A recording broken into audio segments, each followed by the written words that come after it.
Hey guys, say hello to our brand new to us AMG GTS. This bad boy, we got it from auction. In the top of my mind the entire time when we got this car, typically we'll take apart and sell this thing for parts because it is so badly damaged. The thing has such a unique spec that I really like the car. So like I said guys, this is an AMG GTS. I've always wanted one of these cars. When I was looking to shop for an i8, an R8, and an AMG GT, these are kind of all on the same kind of level. Checking out the interior, which is one of the things that sold me on rebuilding this car. Check out this interior guys. It looks like an absolute spaceship. It looks so good. The quality is absolutely amazing. The stamp right there just looks absolutely amazing. From the side portfolio, this thing only has minimal damage, nothing too crazy. I mean, it could have absolute catastrophic damage just by looking at this. I don't know how bad the frame is, but end of the day guys, this thing's an AMG GTS, and if we're ever gonna fix a Mercedes here on the channel, I figured might as well fix one of the best ones out there. And it already has some modifications. It has this beautiful carbon fiber diffuser that looks honestly very aggressive on this car. I think those taillights are stock. The wheels could be aftermarket, but they could be also stock. The red calipers are also super nice. On this side is nowhere near as much damage as the other side, but unfortunately this fender, yeah, it did go bye-bye. There's no tabs on there, unfortunately. And also looking at this engine, it's very questionable. Wiring is very questionable. Frame is very questionable. Glass caved into the car, very questionable. And this car came with no keys. So yeah, I don't know if this is financially responsible, but I think we're gonna do whatever it takes to get this thing back on the road. Now, I don't know if I mentioned, but that thing only has 36,000 miles. That is crazy low. It is a 2017, and I genuinely think once we actually fix this car, it might be one of the best driving cars I've ever driven. Just because of all the reviews I read online about it, we literally got this car and we were like, hey, let's just go ahead and sell the parts from it.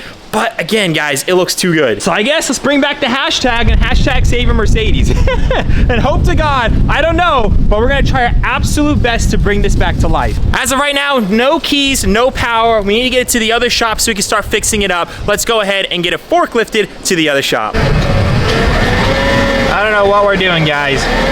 Hope to God we don't damage this thing any further. Just got to the second shop with the E91 M3 and the F81 M3 looking like absolute show queens. Let's go ahead and get the AMG GTS inside. So we're back at the shop, guys, and we have the AMG GTS just chilling. I say GTS because this is not a normal GT. I believe the tiers go GT, GTS, GTC, then GTR. So this thing is not a GTC or a GTR, but it's still a GTS. I believe this is has more horsepower and a few other sport features on this car compared to the GT. So again, I'm pretty excited. The interior package, absolutely amazing. The exterior is, the whole thing is wrapped. I don't even know if it has mismatched panels underneath the wrap. There's just so much unknown things. I don't know if this engine's good. I don't know if the dashboard's messed up. I don't know if the frame is messed up. This is not a car I typically want to fix, but because of the package and because of how cool of a car is and because of the price that I got it for, I figured we might as well give it a shot. And I say give it a shot, but you guys know me. When I start a build, I finish it. And don't hold me to it. I mean, it's complete. I know a lot of you guys are gonna be like, well, you never painted the E91 M3. It's complete. It's a complete car, just unpainted. So, so running and driving, barred. Tell me who has a barred E91 M3. This is really rare to have because it's basically a legal M3. You can smog it in California and they'll smog it as an M3 because they got the proper paperwork and the proper inspections. Tell me who did that. That's complete. So anyways, back to this. We're gonna do our absolute best to give this AMG GTS an entirely new life.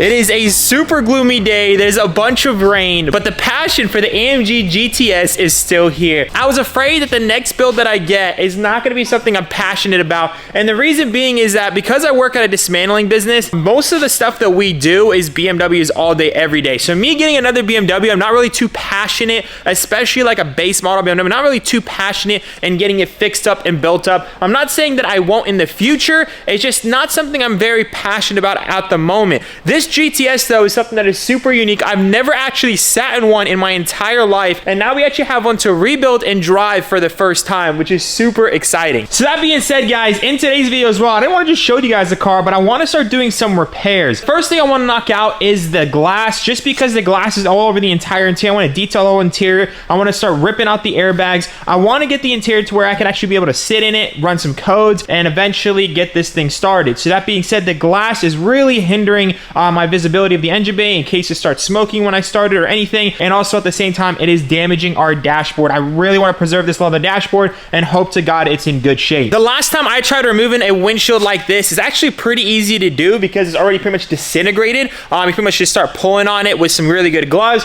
and then you grab the razor all the way across and you can remove it. But again, we have a very expensive dashboard. I think a $2,000 to $3,000 dashboard. We don't want to mess that up. So I'm gonna have a professional come out and hopefully he has the proper things to make sure we don't damage that dashboard. So I'll catch you guys when they get here. I think they're gonna be here hopefully in a few minutes. And about 45 minutes later, guys, the windshield is out. I got some good news and I got some terrible news, unfortunately. The good news, the initial cost to get this windshield out only cost me $55, which is honestly pretty good. Now the bad news looking at this thing, yeah, we have some broken plastics, not sure from where exactly. I mean, we got bigger issues to worry about. But looking at this dashboard right now, extending all the dashboards, it's pretty common for them to kind of peel up a little bit. It doesn't look terrible. It doesn't look all warpy and stuff. It looks pretty good. So I'm kind of okay with that. And also from the glass, I was a little worried they kind of dug into the extended leather. But for the most part, guys, it looks really good on the passenger side. Now looking onto the driver's side, we do have an issue right over here. It's a pretty big bubble right there.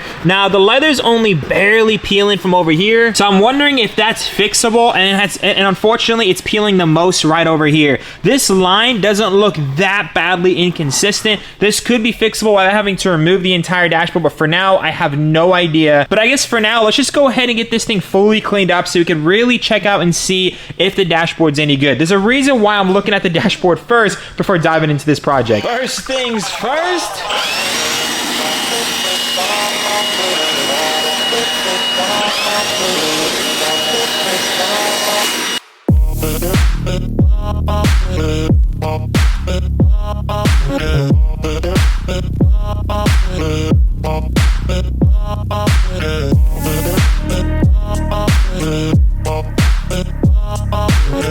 So after about 15 minutes of cleaning this up, the passenger side does look a lot better, but the driver's side, unfortunately, has seen better days. Now, I did just get some quotes, and it looks like it's gonna be around $2,800 to get this dash redone in original leather, or $1,800 to get done in vinyl leather.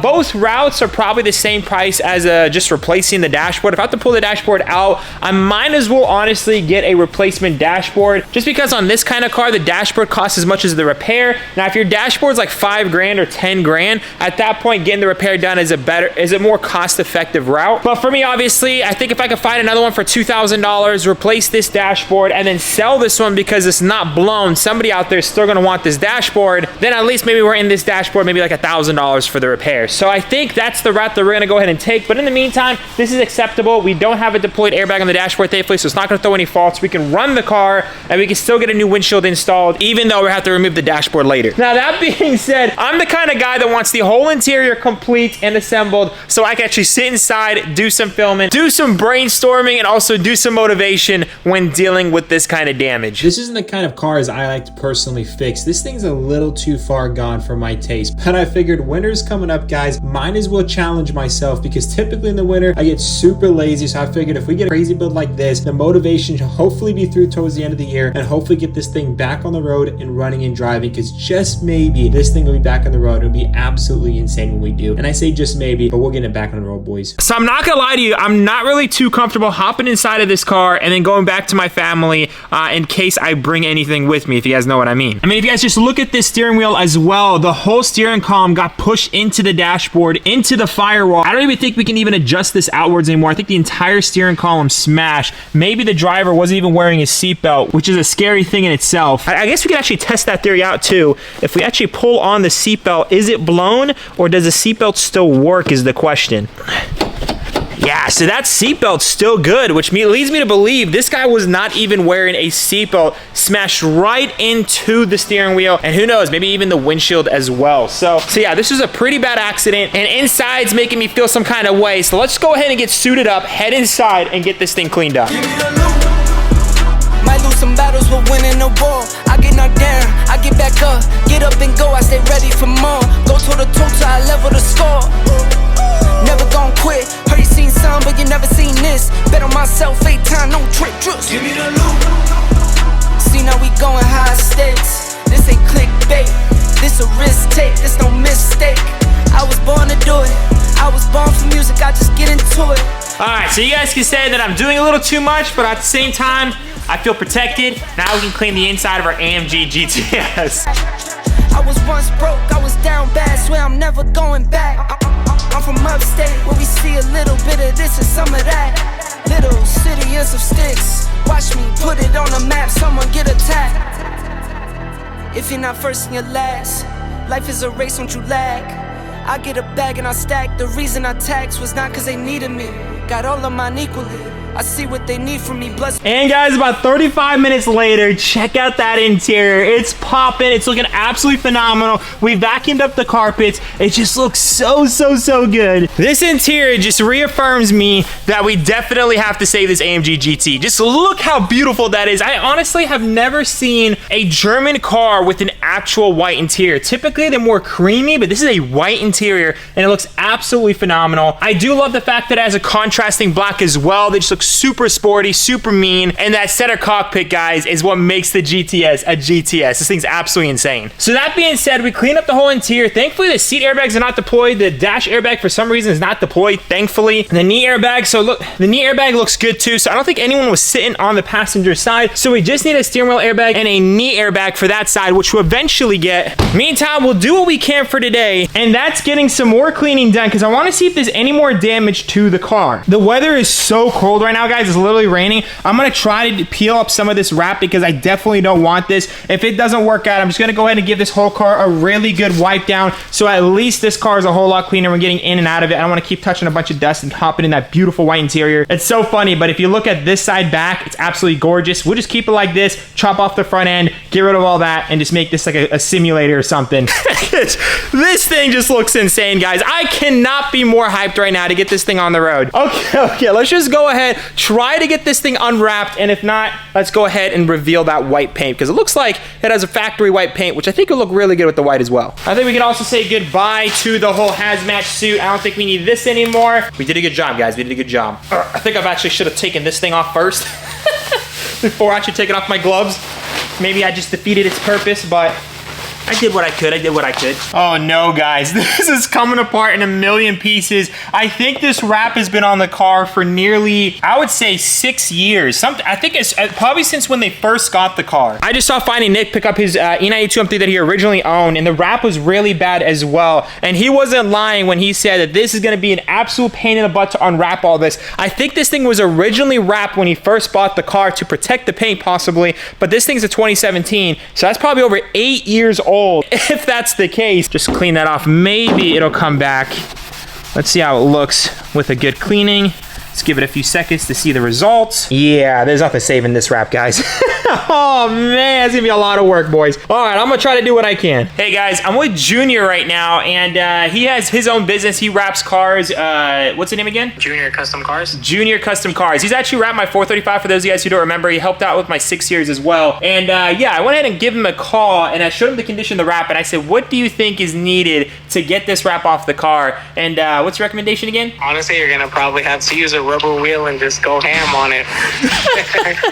And the yellow on the paint, is that can be cleanable, or that's like done for? So most of the time, if it's a white car, it stains it. I mean, you showed me the cover on that mirror, and then you can see already like it stains the paint because the glue itself starts to eat at the paint, and yeah, it sucks. But that's what happens when you leave your wrap on for too long. So yeah, guys, I'm absolutely cooked. I'll let you guys know what we're gonna do. I guess meantime, we might as well just wipe this thing down.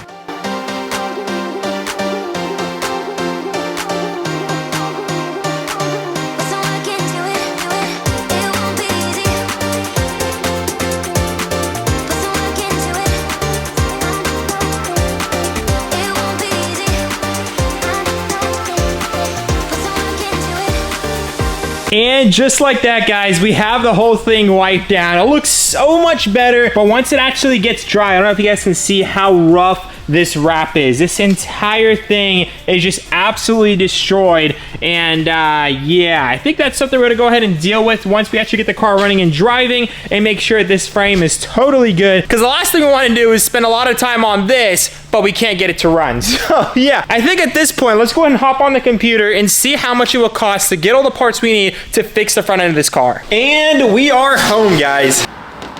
Oh man, the build quality of this car, guys. It's absolute garbage. For those of you guys who don't know, I daily drive a Tesla, and this is my McLaren 570S. I think the gaps on both of them are equivalent. The build quality of both of them are equivalent. Yeah, I don't know if I don't know.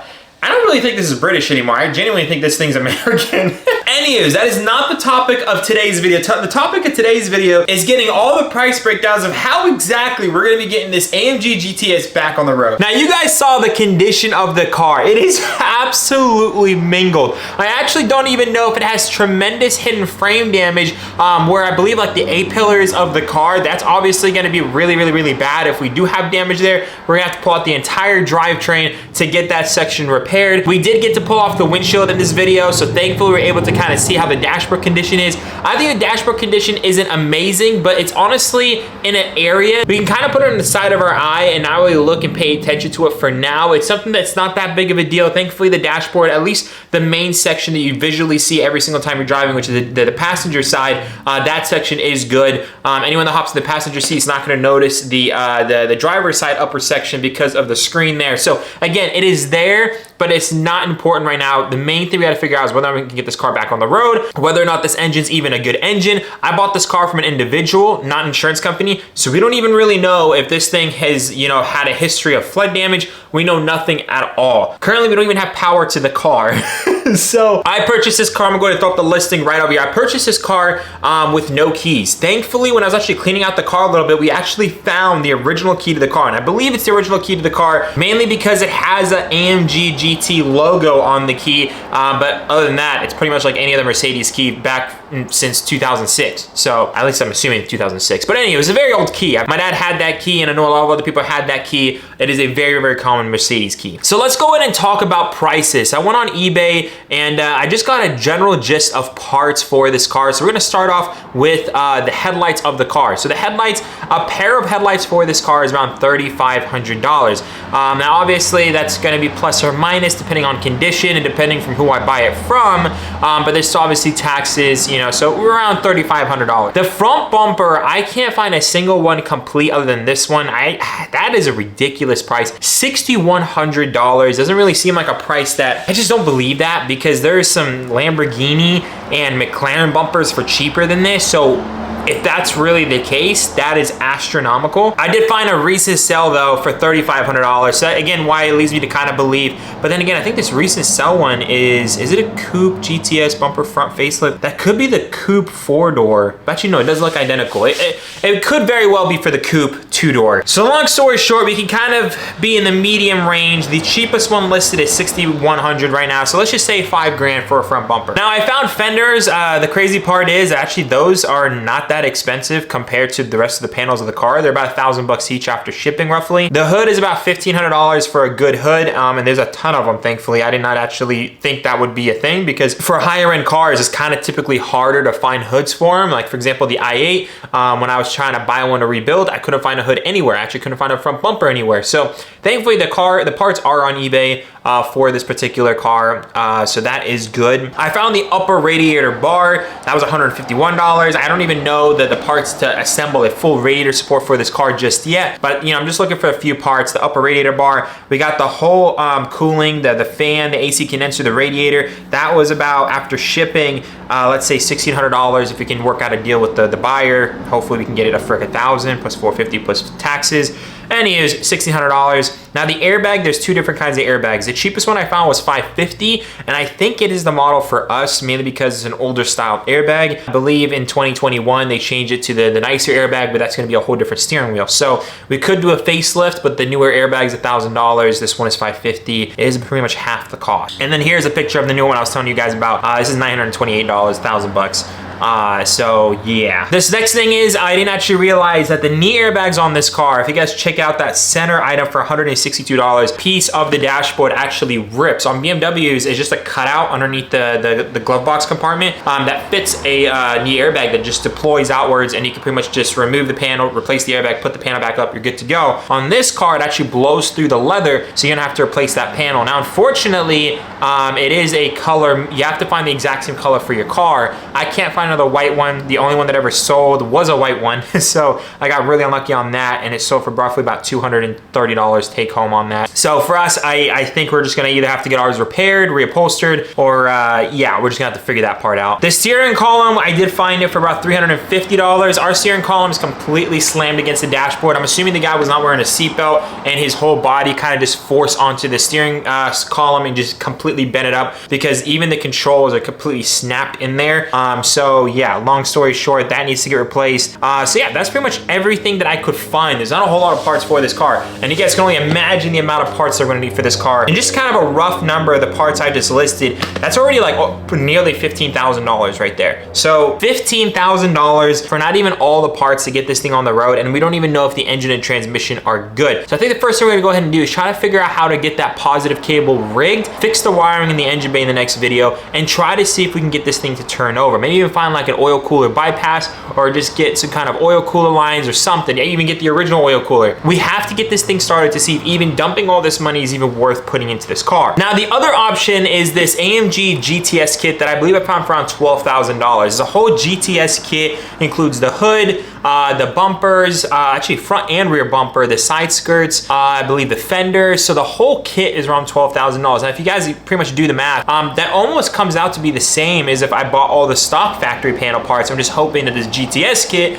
actually has a good fitment, but it will make the car look a lot more aggressive and a lot cooler. So you guys can let me know down below. Should I get an OEM panels on everything, OEM quality, OEM fitment, or should I go with this GTS retrofit kit that will make this thing pretty much look like a GTR AMG, which is roughly about $150,000 to $200,000 car. And again, guys, we got this thing for 90% off of factory. This thing will look insane for the 90% off price tag that we got it for. By the way, I'm gonna tell you guys the price of the car in the next video, so stay tuned. It's gonna be the beginning of the next video. And now that brings us to our third option. Instead of buying everything from eBay, instead of getting the GTS kit from Alibaba, the third option would be getting a donor car to fix the car, because that will also reassure us to get all the coolers, the AC lines, any brackets, and even the frame components that we're gonna be needing to replace on the front end of this car. Now, I'm gonna throw in some footage of what happened when I actually tried bidding on a donor car. It pretty much completely flopped on me. Oh! Right now we're at 24. I'm bidding against Texas. Cars from Texas. I should have saw that red flag there. I'm just bidding. The dude keeps bidding fast because he wants me to bid fast. So I'm bidding. Me and Jonathan are talking. Yeah. And look at this. Look at that. 38. Everything was fine until he made a monster bid. Yeah. Okay. Now, when he made a monster bid, you counter bidded that offer, sir. From your end, from your account, you placed another 1,000 bid. Is this a joke? Hold on. So, okay. Yesterday there was a buy it now for $38,000. Monster bid at $14,000. They're clicking fast. I'm clicking fast. They do a monster bid for $14,000. You're telling me that's not shell bidding? You should not have bidded 38,000. So just showing you guys how the scam works. So basically they bid the $25,250 and then they bid again $37.50 without even giving me a chance to bid. They bid back to back, so I didn't even see the $37.50 on the screen. So when I clicked the button, it went from $25,250 to $38,000. So yeah, long story short, I had a lot of people in the comments saying that is your fault. You bid on the car. I'm gonna go ahead again, kind of show this footage in slow motion. Please pay attention, guys. When he placed a bid of $25,250, look at who is the last bidder. It was him. He was the last bidder. I clicked on the $25,250 and it showed up $38,000. It didn't show that he actually bid again the $37,770 or $750, whatever. That's almost a $38,000. This is something to even me. I'm not an easy person to scam. I got scammed. This could have been to anyone else. This was honestly somebody that really knows what they're doing, and they know how to rig the Copart system. And to the point to where when I reached out to Copart for the second time and spoke to the management, they were able to understand that that was fishy. They didn't know what exactly happened there, and they saw that when I placed the bid, I was bidding against a bid of $25,250, not $37,770. $750, and they were able to remove it with no penalties, thankfully. Now, if I was stuck with that car for around 38 out the door, about $41,000 delivered to my front door, $41,000 to get all the parts that we need to fix our car, that would be cool. And we could probably do something else with the rest of the car, obviously sell it for parts and whatnot. But the reality is that if we have both cars for the price of one that's already a clean title on the road, ready to go, I don't really see the purpose in doing this build. We want to build the sickest AMG GT with the sickest spec for the budget that I'm dreaming of. So this thing could be a pretty sick entry exotic and not actually have to care about the miles we put on the car. So anyways, that's kind of where I'm sitting right now. I'm thinking about finding another donor car. I'm thinking about getting that Alibaba kit. And I'm also considering just buying the parts because buying a donor car is very expensive. Buying that kit is not everything we need. You guys let me know down below what you guys would do to get this thing back on the road, or would you guys even consider getting this thing back on the road, because we still don't know the status on the engine and transmission, or even the computers or the wiring of this car. So stay tuned for the next video. I'm gonna be uploading all the updates, the price tag of the car, and the mileage of this car. That's all gonna be in the beginning of the next video, so stay tuned, guys. Again, I appreciate you guys so much. Hopefully you guys will enjoy this build as much as I am, because I'm really excited to get this thing on the road. So without further ado, guys, I love y'all so much. Remember to stay humble. See you on the next one. Peace out.